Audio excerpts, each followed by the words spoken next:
Hamas अब पूरी तरह खल्लास।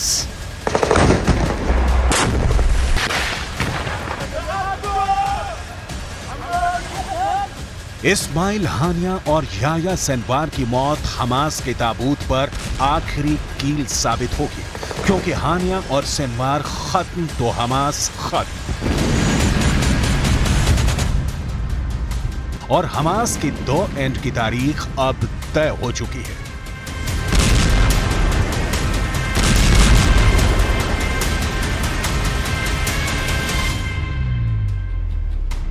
अमेरिका ने इजरायल को जंग जल्द खत्म करने का अल्टीमेटम दे दिया है। नेतन्याहू ने बता दिया है कि हमास का आखिरी लड़ाका किस दिन मौत के घाट उतारा जाएगा। इजरायल ताल ठोक कर कह रहा है कि बीते 2 महीने में वो हमास के करीब 7,000 लड़ाकों को मौत की नींद सुला चुका है।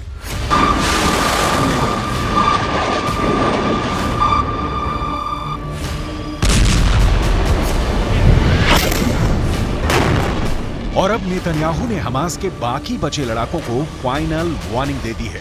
उन्हें 2 टूक कह दिया है कि वो जिंदा बच सकते हैं, मगर उसके लिए उन्हें इजरायल से हारना होगा। नेतन्याहू ने कहा है कि हमास के लड़ाकों के पास बस 2 ही विकल्प हैं, या तो इजरायल की सेना के आगे सरेंडर कर दें, या फिर इजरायल की फौज की गोलियों से अपना सीना छलनी करवा लें।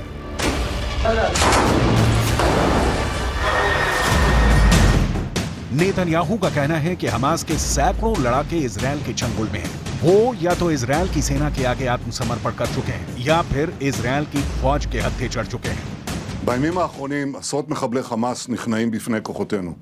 הם מניחים את נשקם, הם מוסרים את עצמם לידי לוחמינו הגיבורים. זה ייקח עוד זמן, המלחמה בעיצומה, אבל זה תחילת הסוף של חמאס.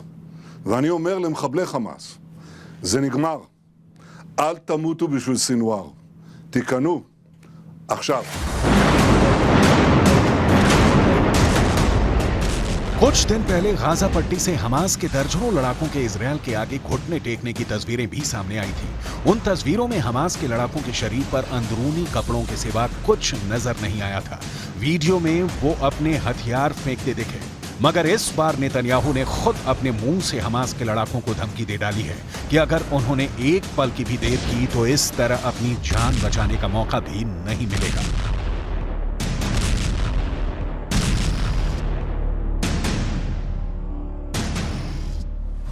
नेतन्याहू पर इस वक्त डबल प्रेशर है, एक खुद अपने देश में और दूसरा अमेरिका का। नेतन्याहू खुद को इजरायल को उसके दुश्मनों से बचाने वाले नेता के तौर पर पेश करते आए हैं, और उनकी यही इमेज उनकी सबसे बड़ी ताकत है। अपनी इसी छवि के दम पर वो लंबे वक्त तक इजरायल की सत्ता संभालने वाले प्रधानमंत्री बने हैं।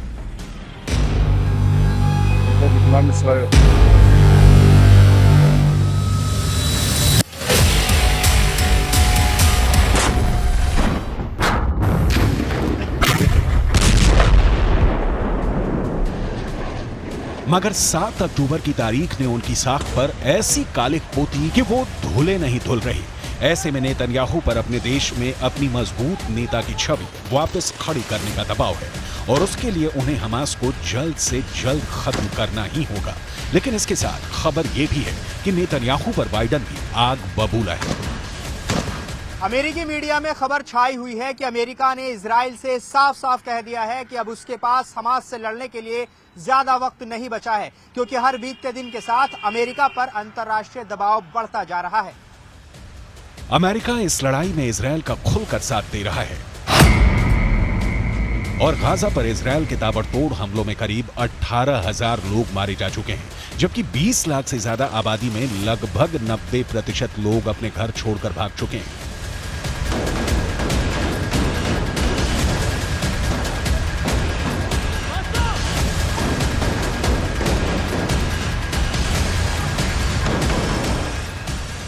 इस वजह से पूरी दुनिया, खास तौर पर मुस्लिम देश, गाजा की तबाही के लिए अमेरिका को कसूरवार ठहरा रहे हैं।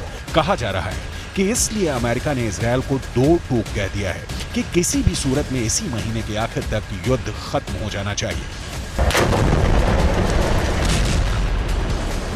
मगर इजरायल अमेरिका से जनवरी तक की मोहलत मांग रहा है।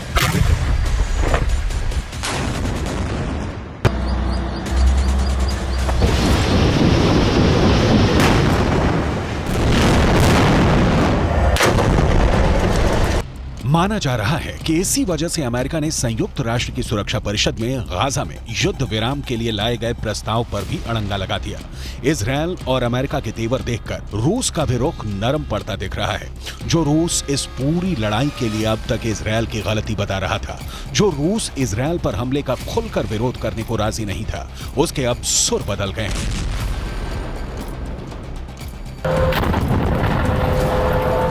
जो रूस हमास को अपना दोस्त कहता है, वो अब हमास से अपना पिंड छुड़ाता दिख रहा है। ऐसा इसलिए क्योंकि पहली बार रूस ने 7 अक्टूबर को हमास के इजरायल पर अटैक को आतंकी हमला माना है। रूस के विदेश मंत्री ने पश्चिम एशिया के देश कतर की राजधानी दोहा में एक कार्यक्रम में सरेआम कहा कि रूस इजरायल पर हमास के आतंकी हमले की निंदा करता है। Hamas committed terrorist attack on the 7th of October, which we condemned immediately.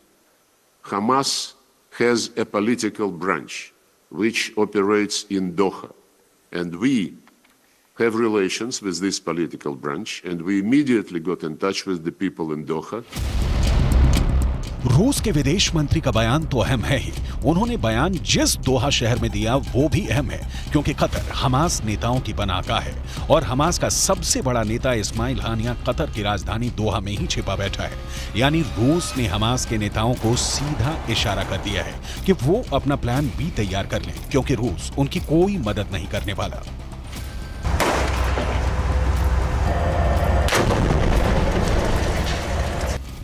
ये वही रूस है जो हमास को आतंकी संगठन नहीं मानता, जिसकी हमास से अच्छी बातचीत है। इतनी अच्छी बातचीत कि जंग शुरू होने के 20 दिन के अंदर रूस ने अपनी राजधानी मॉस्को में हमास के एक प्रतिनिधिमंडल की मेजबानी तक की थी। मगर अब इसी रूस ने कह दिया है कि वो तो बस हमास के नेताओं से बात करता है, हमास के लड़ाकों से उसका कोई लेना देना नहीं है।